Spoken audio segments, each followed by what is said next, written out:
ठहरो, कोई जरूरत नहीं पुलिस को मेरे दरवाजे पर बुलाने की। मगर बड़े भैया ये रवि, मैं अभी तक मरा नहीं हूं। घर की छोटी मोटी उलझने मैं खुद सुलझा सकता हूं। साहब जी ने डांटी है, अभी का भी डांटी है। अरे छोटी मालकिन के गहने चोरी हो गए और ये लोग हम पर शक कर रहे हैं। ये लोग सोच रहे हैं कि वो गहने हम कहीं बेचा है।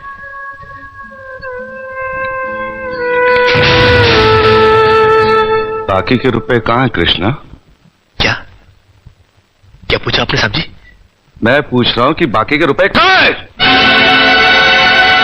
ये आप पूछ रहे हैं साहब जी अपने कृष्णा से?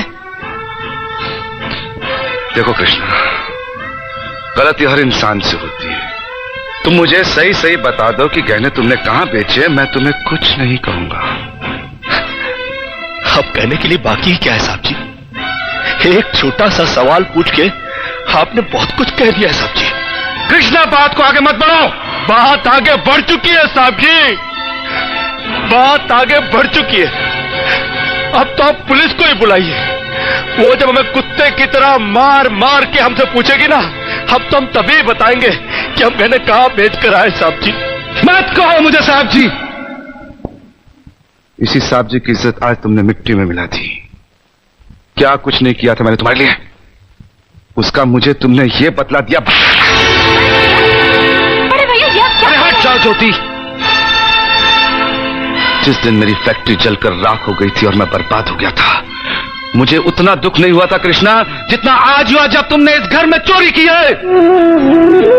साहब जी, बचपन में जब हमारे माँ बाप मर गए थे ना और हम अनाथ हो गए थे ना, तब भी हमें इतना दुख नहीं हुआ था जितना दुख हमें आज हुआ है जब आपने हमें चोर कहा साहब जी।